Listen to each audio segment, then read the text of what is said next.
here, and we're concerned about their concerns because Somervell County is the second smallest county in the state of Texas. There are at least 7 private camps of various church groups, Girl Scouts, YWCA, in Somervell County. And recently, the state of Texas came in and took about, 1,000, 1,200 acres for the dinosaur camp and took all of these off the tax rolls. So the people there do need money to support their governments and to support their schools. But the Methodist Church does not want to be taxed to support Somervell County. It might very well set an uncomfortable precedent. Somervell County is actually the 3rd smallest county in Texas. It's about 60 miles southeast of Fort Worth. Its population of less than 3,000 has remained relatively stable since the first census in 1880. Glen Rose is the county seat. In recent years, Somervell's claim to fame has been the dinosaur remains found here in abundance. That may change if the county's money problems lead it to test the inviolability of church property.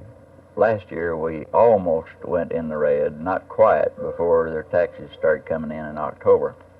The year before and the year before that we went in the red, I believe, I'm not absolutely sure, but 2 years ago we were in the red some 2 or 3 weeks.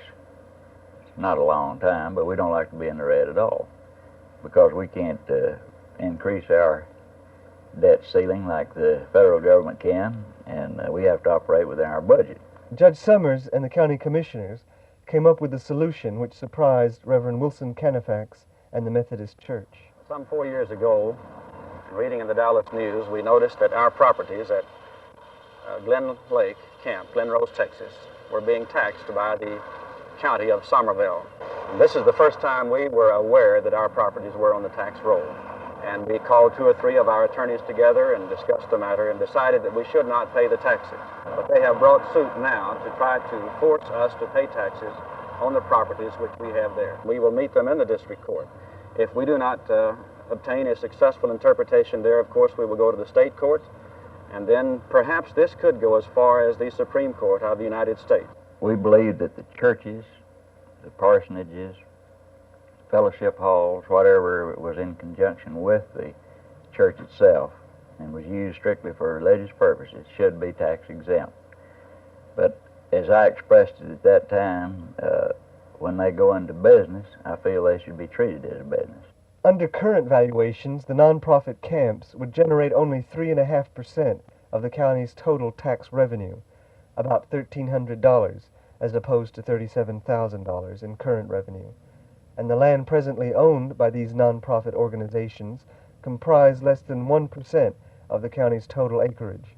So it's more than just the money. In some ways, church officials seem to realize this and hope to settle out of court. I wish the county officials would approach the camp officials. We have tried to approach them, but this has been since they asked for the taxes and have had no success. I wish they would approach us so we could talk this matter out and come to some mutual consideration.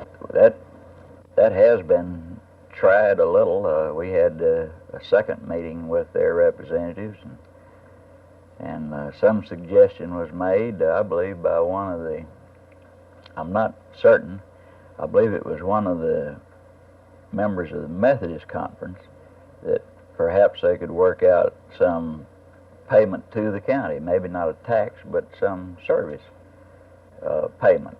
We would like to, of course, to pay our own way, and we think we do in many ways, but we do not think that taxation is the way to do that.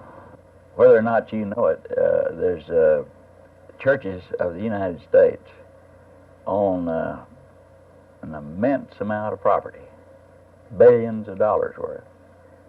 It runs into everything: department stores, food stores.